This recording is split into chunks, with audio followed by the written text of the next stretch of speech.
Good morning. Good morning. We have a great audience today. On behalf of the German Marshall Fund of the United States and the Quebec government's Washington office, led by Jean-Francois Houle, we'd like to welcome you for the conversation on the role of subnational leaders in the fight against climate change. I'm Reta Jo Lewis, the Senior Fellow of Congressional Affairs at GMF, and we're really delighted to be joined today by some great speakers. This conversation, which we're holding during Climate Week, we will highlight the role of subnational actors in responding to climate change, and we're going to be spotlighting the provinces of Quebec, Canada, Schleswig-Holstein, Germany, the state of Massachusetts, and the state of California in the United States. We will begin our conversation with an exciting keynote by Dr. Jonathan Pershing, followed up by a moderated conversation of great subnational leaders. So this morning, we are excited that Dr. Pershing will be joining us at GMF. Jonathan, as many of you know, is the senior advisor to the Special Presidential Envoy for Climate to John Kerry. In his previous experience, he has led the lead US negotiator to the UN Framework Convention on Climate Change under the Obama administration. He also has served as a senior climate advisor to the US Secretary of Energy, and prior to joining the Biden administration, he was the program director for the environment at the Hewlett Foundation. His numerous experiences in the world of environment and climate also include stints at the World Resource Institute, the International Energy Agency, and also returning again to State Department where he served in the 90s as a previous science advisor at the Department of State. And so with that, I want to turn it over to Dr. Pershing. Thanks very much, Reta Jo. It's really a great pleasure to see you and to be here for this particular panel. This is a moment, I think, of enormous opportunity, and I'm both glad to have a chance to talk a bit about what we're doing at the national level, but also to engage with all of you working at the subnational level. As I think everyone recognizes, this is a particularly important moment in the climate change world. This is a moment in which I think we're at an inflection point. We've now had the better part of 30 years of work in the international arena. It dates back to the Rio Summit in 1992, when countries agreed to the original Framework Convention on Climate Change. At that point, it was one of a host of different issues that countries were grappling with, and they looked at opportunities for change and thought into the long term. What ought to happen in the next 25 or 30 years? Unfortunately, while some things have gone well, in other dimensions, in other areas, they've been much more difficult. So the good part is that we've made real progress. I was part of those first meetings on the climate change discussions. We had a few hundred people who showed up for a meeting just outside of Washington, D.C., in which we discussed what the shape of a climate convention might look like. If we look today at the numbers of world leaders who are expected to come to a summit that we're hosting that President Biden has called, he only invited 40 folks to come, but we actually had requests from virtually the entire world. This is a moment really of transition where heads of state are actively engaged in thinking about the solution to the problem. At the other end, back there in 1990, we had greenhouse gas emissions that led to atmospheric concentrations that were well below 350 parts per million. That is no longer something we can look at with any hope. We're now, in fact, well over 400 parts per million. That is not a direction of travel that we can sustain. It begins to shape for us a set of needs and obligations of what has to happen. We need now to radically turn this large global ship and to think about where it can take us in a much more climate-friendly future. That, of course, can't be done in isolation. That's going to have to be done in the context of economic development, of local and community development and opportunity, of new technologies and new strains that those technologies lead to, questions about retraining of people and the development of communities that can live in this new world that we are seeking. If we get it wrong, though, the alternative is much, much worse.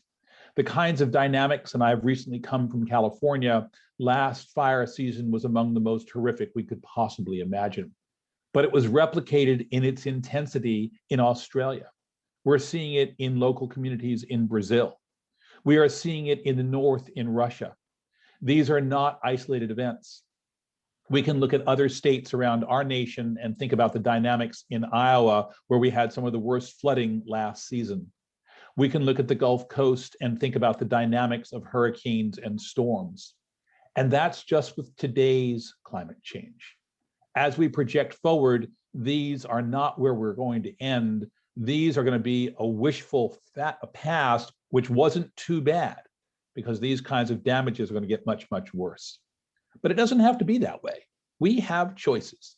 And to a certain extent, this is a moment where those choices can be seized and that we can operate and act on them. And one of the most powerful of the actors is, in fact, the state and local government official and the community within those local levels where actually the rubber meets the road. It's not a question exclusively of having a national conversation. It's a question of having a local conversation, of really creating opportunities and outcomes that can shape next steps in ways that I think we have to seize. What does that look like? Well, let's take a look sector by sector. In many states, the control over decisions on power, on electricity, on transport, on urban development, those are local. Questions of building codes, questions that have to do with licensing of plumbers and licensing of electricians who can install both low-flow toilets and efficient appliances and solar rooftops.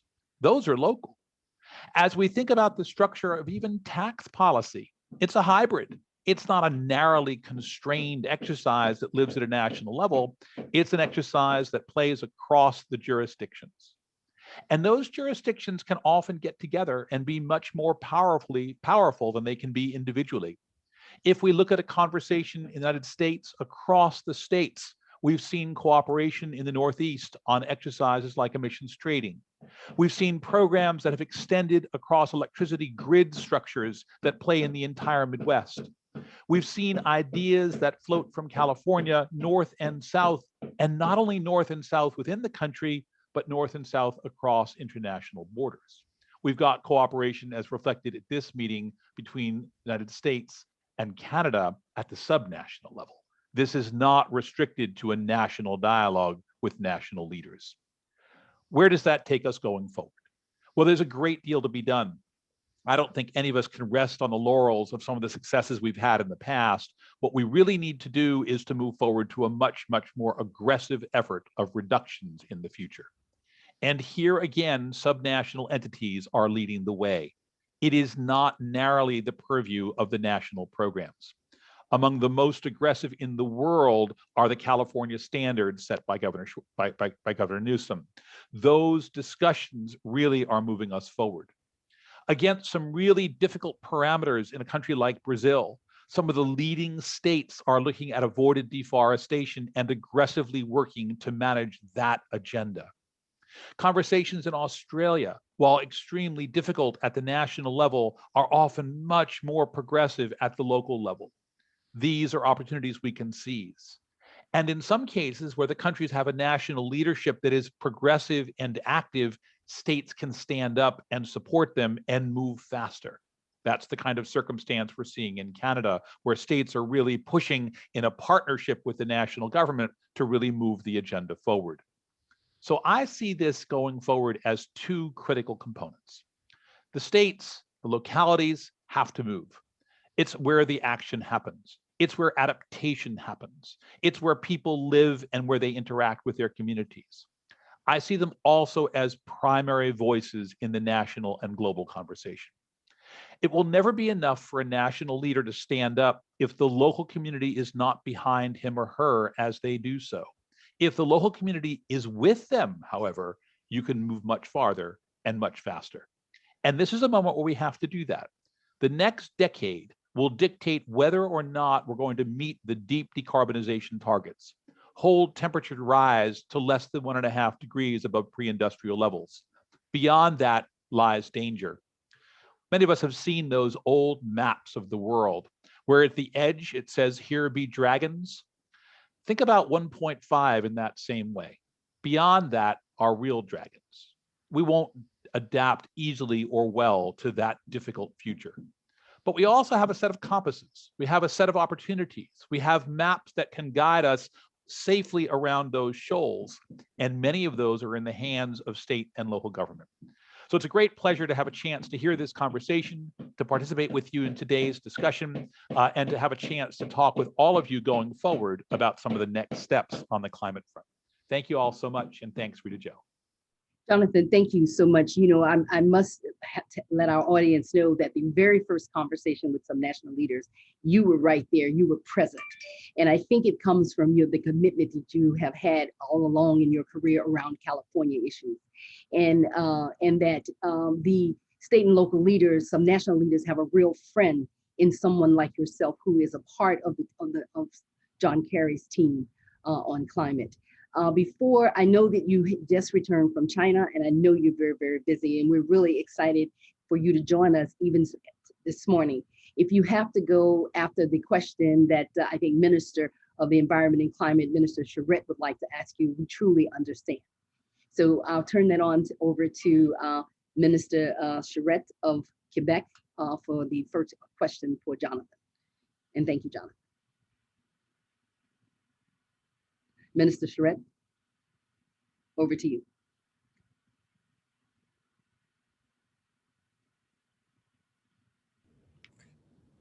Good afternoon. Well, it's a real pleasure to be with you this afternoon at the end of the morning. And as I said earlier, English is my third language, so sorry, I will make some mistakes. I will have some hesitation. I hope you'll be able to understand what I'm trying to say. So Quebec is, well, I think, how I can say that, the key challenge facing Quebec is the decarbonization of the transportation sector, which accounts for nearly 45% of our GHG emission. Despite our efforts to date, emissions in this sector have risen steadily since 1990. I do not think that we are alone in this respect. Worldwide emissions in the sector have virtually doubled since 1990, and some observers forecast a continued growth if nothing is done to alter the trend. We are therefore going to make a major effort to accelerate the electrification of Quebec's transportation sector and maximize the efficiency of travel. We are targeting 1.5 million EVs on our road by 2030, equivalent of to 30% of our fleet.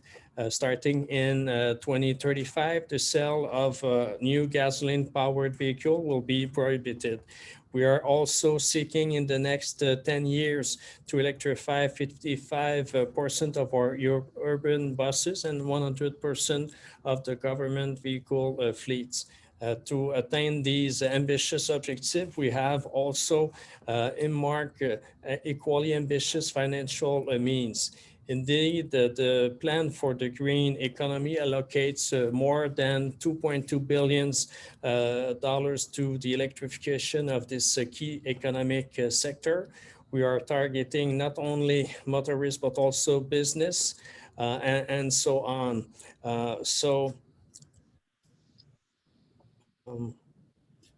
Well, really, I have a connection problem. I don't know if you are able to understand.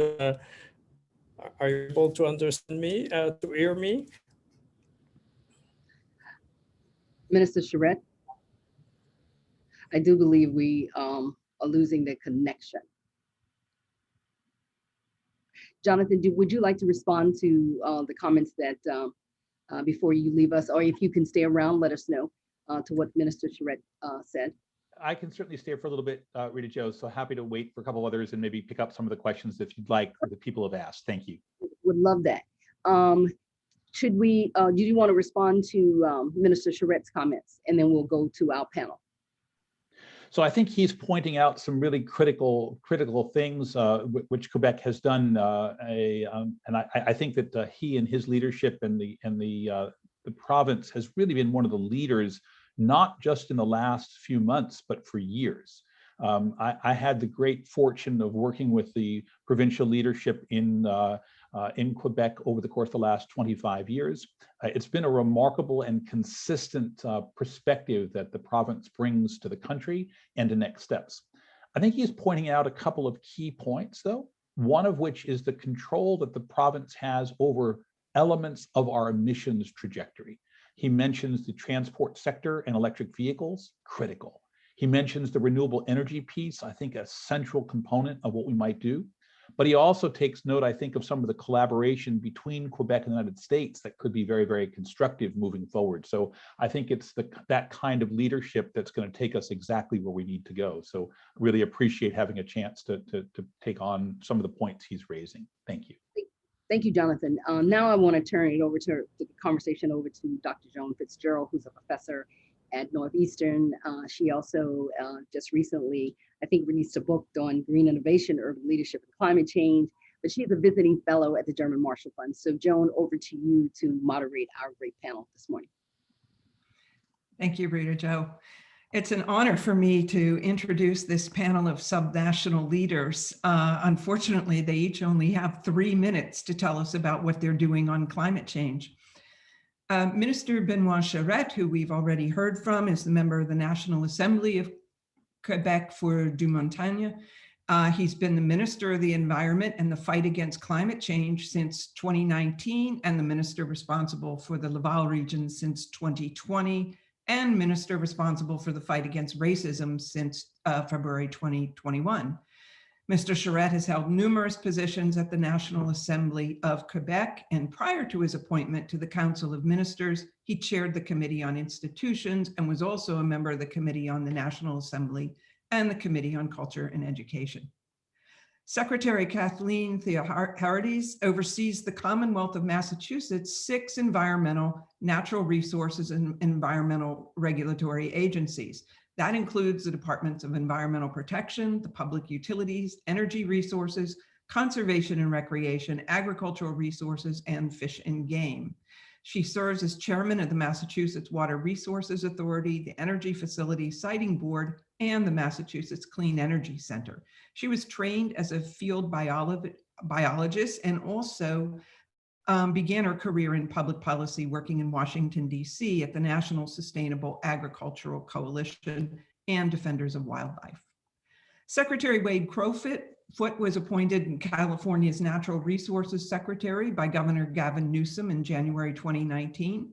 He oversees an agency of 19,000 employees who protect and manage California's natural resources. This includes the state's forests and national lands, rivers and waterways, coast and ocean, fish and wildlife, and energy development. As a member of the governor's cabinet, he advises the governor on natural resources and environmental issues. Prior to this, he served as a chief executive officer of the Water Foundation, and which is a nonprofit philanthropy that builds shared water resources solutions across the American West. Minister Jan-Philippe Albrecht will be joining us at around 11 o'clock. He is the Minister of Energy, Agriculture, the Environment, Nature, and Digitalization of Land for the German state of Schleswig-Holstein. He studied law in Bremen, Berlin, Hanover, and Oslo, and specialized in the field of civil rights, data protection, and democracy. Before being appointed as minister in 2018, he was a member of the European Parliament from 2009 to 2018. So we will begin our panel. Again, each panelist will speak for 3 minutes, and then we will go to questions. Minister Benoit Charette, you're up next. Well, thank you, and sorry for the problem earlier. After 1 year in the pandemic situation, this kind of situation still happens. So really sorry for that. Well, Maybe just a quick notes. In last November, we presented the Plan pour une économie verte, a green plan for the next decade with a good amount of money. We are talking a few billions of dollars. Yes, as I said, mainly on the transportation sector, because in Quebec, it's mainly our source of emission. We're talking about 45% of our emission. So that's where we targeted most of our measures. But we also have adopted regulatory means since, as you are aware, regulation guarantees result on a longer term behavioral change. I practice this word, and even if I practice it, it's still difficult for me to pronounce it. And in this respect, we adopted ZEV standard in 2018 that compels automakers to sell a certain percentage of electric vehicles in their annual automobile sale. And we intend to enhance the regulation to facilitate the attainment of our 2030 EV target. And it's not all. We hope to adopt the ZEV standard for heavy duty vehicle also, since they also account for a significant part of our GHG emissions, not to mention their impact on air quality and ambient noise in cities. The work streams on this new regulation should begin shortly. Lastly, we are going to ensure that we foster the development of our active transportation and shared mobility to offer the public more travel option. We have also begun to work on a province-wide urban planning and land use planning strategy that will help to develop the territory to curtail and optimize travel. And the adoption of such initiative is not negligible, and the process is important and complex. In order to set the pace, we intend to work with other governments to share our experience. And that's what we would like, and we are going to do. And indeed, international collaboration has been at the forefront of Quebec's initiative for over 15 years. We established with California the WCI carbon market, founded the International ZEV Alliance with 18 other governments, and are working with our immediate neighbors to ensure that the freeways that connect us have sufficient recharging infrastructure. We are also participating in international campaigns to promote electric transport, and we will continue to do so, since international and interregional collaboration is the only way to accelerate the energy transition of our global economy to avoid the most devastating impacts of global warming. Great. Thank you. Next is Secretary Theoharides. Thank you, Joan. It's great to be here with state and international colleagues. And I think what Jonathan said about the role of subnational actors in this space is so critical. Throughout the last 4 years, perhaps particularly critical under an administration that didn't prioritize climate action and left a real leadership void to states and local actors who stepped up to fill it and really kept the United States on a course to reduce our emissions, even without that level of federal leadership, as we invested in carbon emission solutions at the state level, developed a clean energy workforce, and really worked to get the pieces in place to build resilient communities and pioneer new policies. And so now states and subnational actors are really poised to step up with the Biden administration and just pick up the pace of our action together. Here in Massachusetts, while we've been working to combat climate change for many years, there's some recent very exciting updates that I wanted to spend a moment on. Back in January of 2020, Governor Baker set a new and aggressive target of net zero by 2050. And since that time, we have been working to make sure that it's not just a target and that we can actually get there.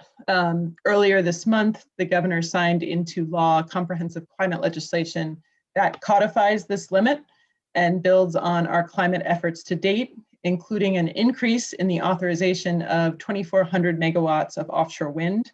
We are about to get our first utility scale offshore wind project through. It's been a fight. You expect it to be a fight when you're the first project, but this one will feel very good when we get our first plants built. It will also make the legislation will also make our appliances more energy efficient and allow municipalities to opt into highly efficient energy stretch code for newly constructed buildings. Again, an example of something that is very much delivered at the state and local level. The bill also includes new nation-leading provisions that will help us protect environmental justice communities as we build this new clean energy future. That has been a key piece of our focus going forward, that we are able to create a more equitable energy future as we switch and transition to clean energy. One of the key pieces there is that for the first time, it will require our Department of Environmental Protection to develop regulations to assess the cumulative impact of new infrastructure in a community, not just the one-time impact of that new piece of infrastructure. 2 years ago, to figure out how to get to net zero equitably and affordably, we engaged in a 2-year process to look at a decarbonization roadmap to 2050, and then to take that work and develop our plan for this decade, really the most critical decade on climate change, to start to turn all of the dials as far as we could, but make sure we're doing so in a cost-effective and equitable manner. And after analyzing these pathways, we're confident that we can get there and we can do so affordably. But there's some key pieces that are really going to be with us over the next 30 years as we move there.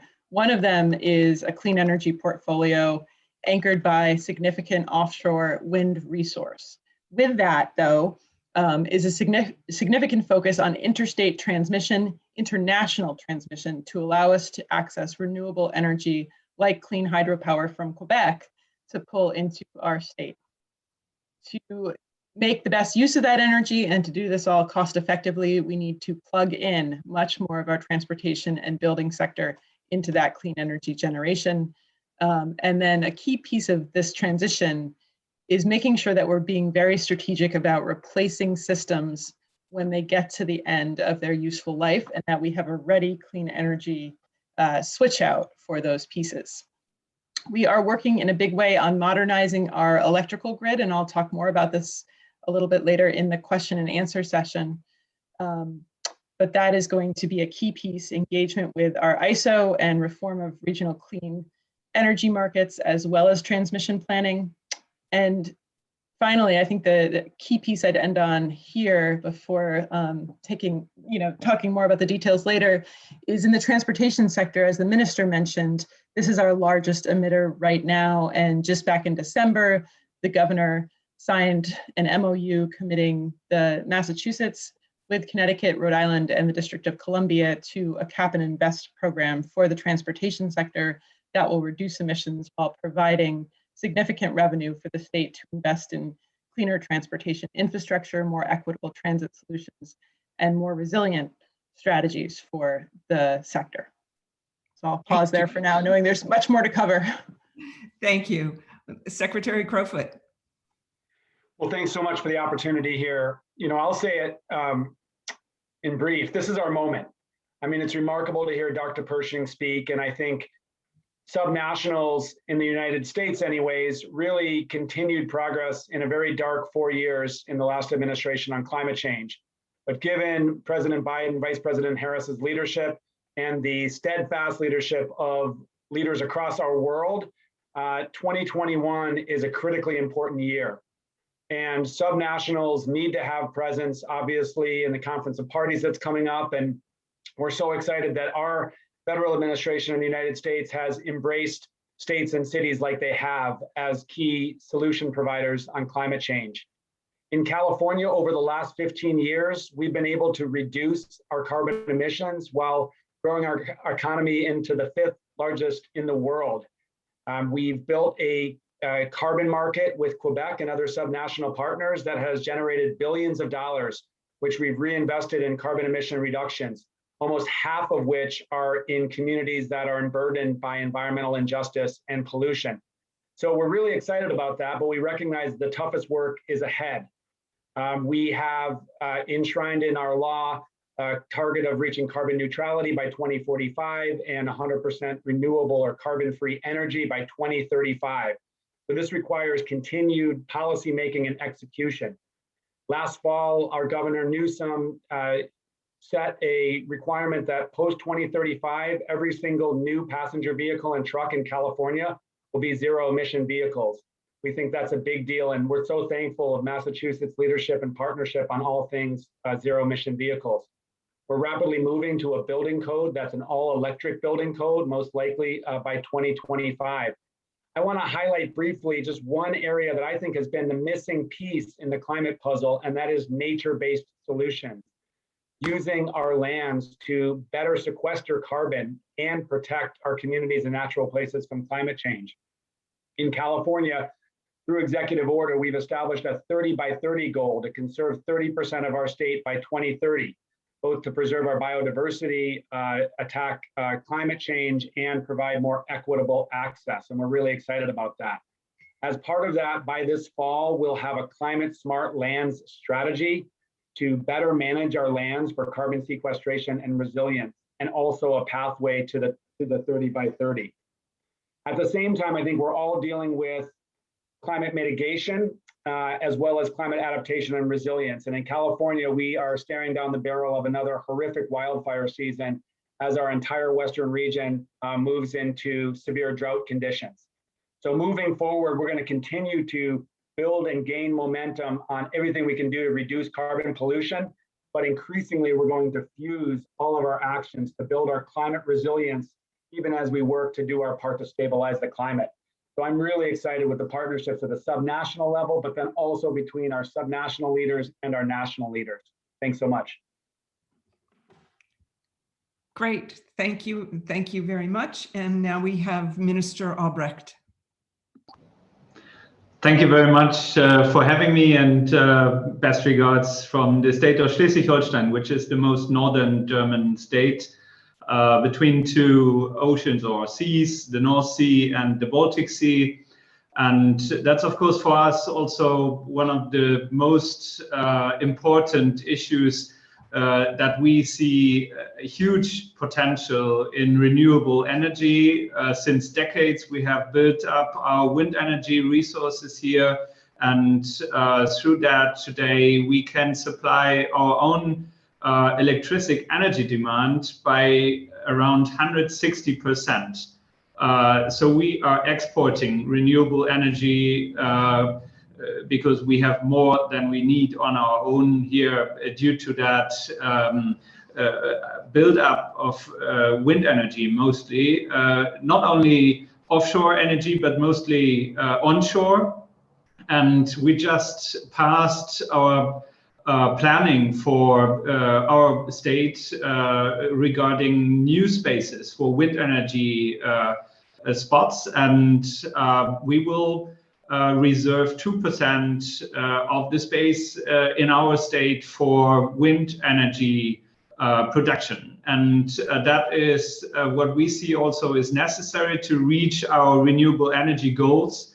And we also will now pass a new legislative act for our climate law, which foresees, for example, the building up of solar energy on buildings as a mandatory provision also for new buildings and those buildings who are refurbished on the roof. And that is something which I see also being developed in Germany and other places in Europe a lot at the moment, and also seem to be necessary to fulfill the growing demand also for renewable energy, especially when it comes to the decarbonization of other sectors. sectors, because of course we made up like 2 decades of very good progress in decarbonizing electricity demand, but now we are more and more getting into the heat sector, the sector for mobile, for transport, and that's something what we are building up at the moment, also through innovative technologies, through also building up a strategy for changing renewable energy into other like synthetic fuels, or also HO2 to other H2 and other substances on the basis of renewable energy. And that is something which we are focusing on at the moment here in our state, to make this sector overarching approach to the tasks of the upcoming time, to decarbonize all the sectors, and where we of course see not only the demand to build up infrastructure, we are also here in this region, like in view of our population, the most further proceed country which built up charging infrastructure for electronic cars or electric cars, but also for building up the supply with renewable energy in this development, because nothing really helps us with the technology if we don't have the renewable energy to supply this change. And that is something which I see as most important at the moment for all the regions, to build up the production of renewable energy, which is the basis for all the other developments. But of course, we need to, in parallel, develop all this infrastructure and technology, and that also implies the infrastructure to transport renewable energy by grids, of course, but also in other forms. That's maybe for the beginning, and I'm very much looking forward to the exchange and also to the international cooperation, which I very much admire. Great, thank you all. This was really interesting and exciting to hear the enthusiasm and the speed with which everyone is moving on the climate question. I think what we're going to do now, I know there are questions and questions in the box. I don't think we're going to have time for that. We would like to, at this point, go back to our first speaker, Jonathan Pershing, and have him comment on what he's heard. And then in the time remaining, we'll go back to the panelists for some questions, and he may have some questions for them as well. So thanks very much, Joan. And it's really great to hear Kathleen and Wade and Benoit and Philipp, this really exciting work that's underway. My sense about it is that this is kind of where the dynamism is in the world. Often we think about where new actions occur. In the United States, there's this slogan about states being the test beds for new ideas and initiatives. And I think it's not different in much of the rest of the world. As I look at what's happening in Baden-Württemberg, if I look at what's happening in Schleswig-Holstein, I see the same in Germany. I actually see the same in many, many other countries, where this kind of local energy, this local capacity is driving new ideas and new initiatives. I was struck by a couple of things that each of you said, and I want to just maybe put a couple of them together and maybe raise some issues. The first one is that in some areas, there is a clear potential for joint and collaborative work. That's the case in terms of areas where you share common interests. I would argue that those are things where policy spans an international arena and where there's enough similarity between them that you would find value in an exchange. That applies to much of the energy sector. I believe it actually applies to much of the transportation sector. It is, however, distinct and distinguished by some of the national and local state circumstances that apply for each of you. So, for example, in the work that you see in Germany with some of the rooftop solar work that was launched there over a decade ago, there's been an enormous benefit. It's interesting to think about Germany, which actually doesn't have all that good a climate for solar, being such a leader. One would have more expected it in a place like California. And Wade, you and the team there are clearly making that a significant effort there. Meanwhile, in the offshore wind that Kathleen, you spoke to, there's a whole separate agenda that only applies in parts of Germany. So I think here there's these subnational interests and engagements that are opportunities. In a similar way, the transport sector is both similar and different. In the case of the German model, and this is the case now in Quebec and the work that seems to be happening there, there's a great deal of interest in some of the electrification of the vehicle fleet, and cities are much more walkable. That's not the case so much for LA. That even isn't the case when you get outside of Boston for much of Massachusetts. I get more rural and I don't have those same kinds of benefits. So how do we take advantage of the learning that comes there? And that's a little bit different than the learning that might come in the power sector. But then I want to turn lastly to Wade's question, because Wade put on the table this notion of the land-based and the nature-based solutions. And those apply quite differently from place to place. I look at the work in the Black Forest as an interesting example for Germany and think about the protests around coal as a reason that drove political discourse. Save the forest, don't put in another coal mine. That's fundamentally different than the characterization in California, where there's a deep and abiding commitment to the land, and there's a lot of it, and it's treasured. And in Massachusetts or in Quebec, which have their own local and discrete circumstances. Are those in common? Are there areas that you would find it interesting to engage with each other on that agenda? Or is it much more that you take the first few where there are much more overlapping interests and that's the area in which you'd actively engage? So I put that to you, but finally would close with the notion that there's so much happening. You each laid out quite distinct portfolios. You put out on the table both opportunities that we at the national level ought to be seizing, but that you at the local and state level are already acting on. And to me, I think the excitement of the moment is to grow that, to ask you in turn how the national level could support that, how the international community can bring it together and take advantage of that learning and move forward. Because I think what you also highlighted is how little time there is. There just isn't much time before the problem gets to the point of exploding, and we have to catch it before it does that. So thank you all very much. And Joan, thanks for giving me the floor again. You're welcome.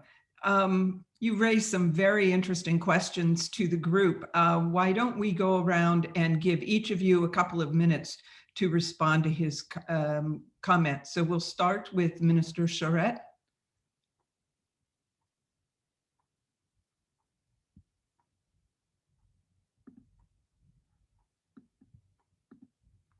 We'll just move on then to Secretary Theoharides. Well, I think really great points, Jonathan. The opportunity for collaboration with our partner states, with nations who are taking this on, has been a big part of sort of our set of solutions so far, whether it's offshore wind and learning from our European partners, or working closely with the government of Quebec on procuring hydro and looking at the transmission solutions that are needed to bring us clean hydro and maybe in the future bring clean wind up to Canada like Europe does already in many places. And so, one place I see a lot of opportunity for working with our federal partners, especially with the new FERC, is around transmission planning and just the scale of transmission solutions we're going to need at a time when, as Secretary Crawfoot said, we really need to focus on protecting our natural resources and open lands and wildlife habitat and ensuring the resilience of our forests. And so citing decisions about the impacts on different communities and how we build out this system as equitably as we can are really important. And I think a key item for collaboration with our federal government, but also with partners across the country and across the world who have done it. I think something that we really all benefited from over the last 4 years was the standing up of the U.S. Climate Alliance that acting as a resource for this collaboration and learning. You know, we did HFC regulations, California leading the way, but then the rest of the states being able to have a template and a model to go forward. We may not need those anymore, but it's that kind of opportunity. You know, Massachusetts shared our emissions inventory, which we've had since 2008 with North Carolina and a handful of other states. And we know that California is working on a land-based emissions inventory, as is New York. We now have to do one as well, and we've wanted to do one for a while, but it's not easy. It's you know, it's complicated stuff. So being able to take something off of a shelf and just adapt it to your unique state situations is a great way to partner moving forward. And I think there's a lot of opportunity there with the new federal leadership. Great. As well as internationally. Great. Secretary Crawfoot. Thanks. Well, Dr. Pershing, I would say I'm hopeful that the national government and certainly our federal government in the United States can play three primary roles advancing our subnational efforts. Number one is convener. I think that clearly some of our states have really strong relationships and areas of common work, but there can certainly be much more connective tissue built across states and cities and between our subnationals and our federal government. So I think we're all very excited to see the convening of national leaders from across the world later this week, but I know some of your team is exploring the possibility of something similar across the United States, and I think that would be very helpful. The second role is obviously as an investor, and we're so thankful with the president's very ambitious vision as it relates to infrastructure and to build back better from this pandemic. That's absolutely essential. We know that many of the technologies and approaches that we need to implement ultimately are cheaper over time, but require major upfront investment. So, you know, however we can be supportive to national leadership, helping subnationals invest in these solutions would be helpful. And then the third area is as a policy partner. Secretary mentioned transmission planning. Certain questions that span state boundaries are really important for federal leadership. Likewise, for example, in California, we are developing offshore wind, but that will be deep floating offshore wind in federal waters. And those transmission lines will come across, of course, into state lands. So it's, on many areas, it's actually, you know, roll up the sleeves policy partnerships to get these solutions done. I'm really optimistic and energized right now. Great, thank you. Minister Albrecht?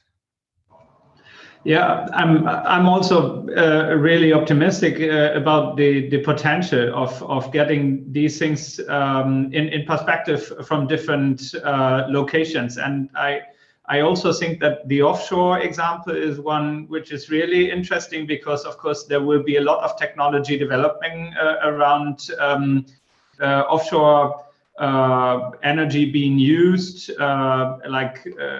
with hydrogen, but also with industry being located around the place where those energy grids come into the country. And I think that there will be locations where there is new innovation being tried and being built in a pilot phase. And I think that we could learn from different pilot phases together or different pilot projects together, which are developed around the globe, and see also what economic potential can be built around those developments for the states, because I think that also drives the development of new technology and also the decarbonization of all sectors, and to also thereby convince other regions to follow, and of course also convince the international leaders to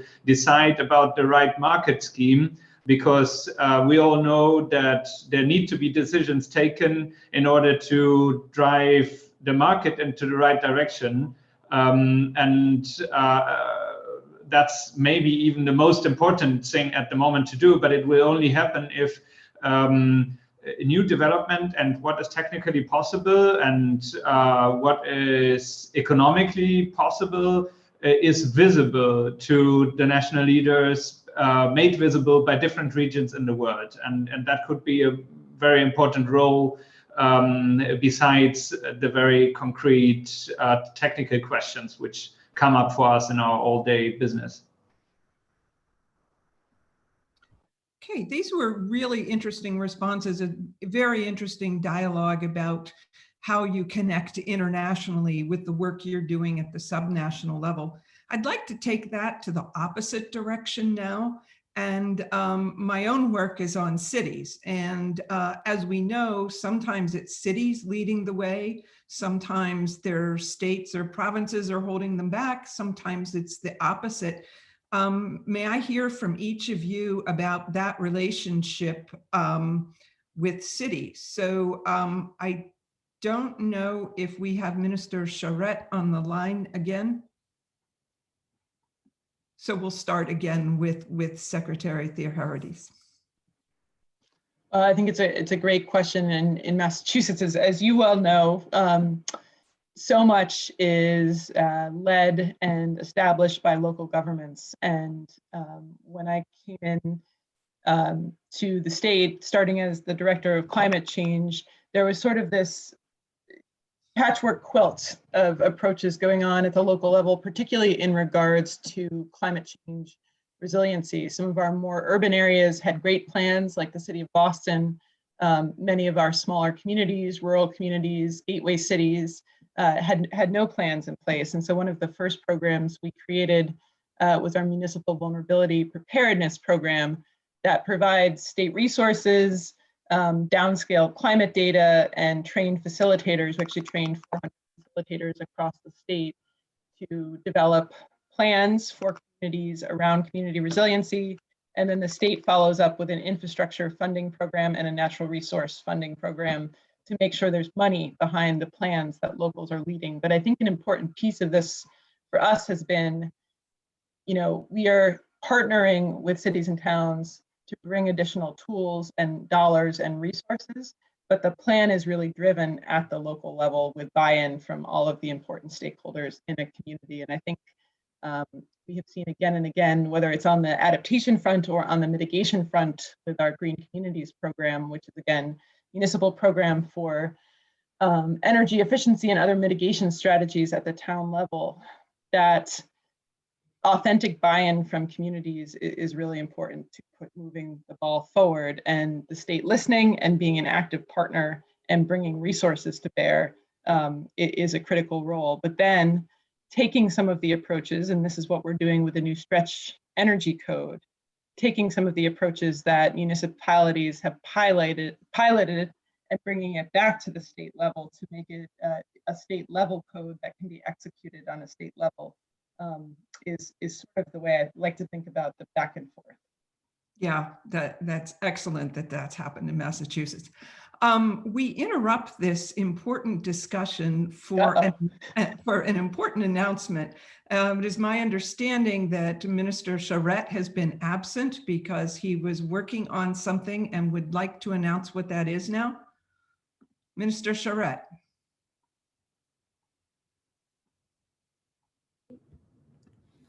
Well, sorry.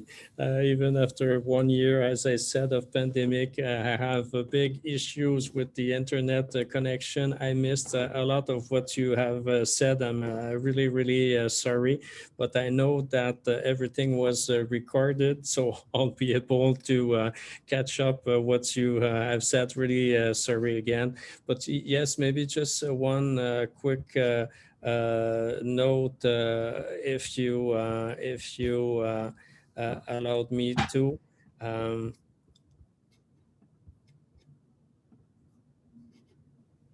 Well, I hope you understand me because I have no images, so I don't know if you are here. But if you are here with me, I'm very pleased to say that Quebec has indicated its intention to commit to achieving carbon neutrality by 2050, as I said earlier. And that today we are joining also the Race to Zero campaign alongside California and over 20 other regions but also countries, cities, businesses, and investors who have committed to achieving net zero emissions by 2050. So we keep seeing this as well as taking action individually. Subnational governments must work together, and achieving net zero by 2050 requires rapid structural change across the entire global economy. But these are only achievable if we all collaborate. Okay, thank you.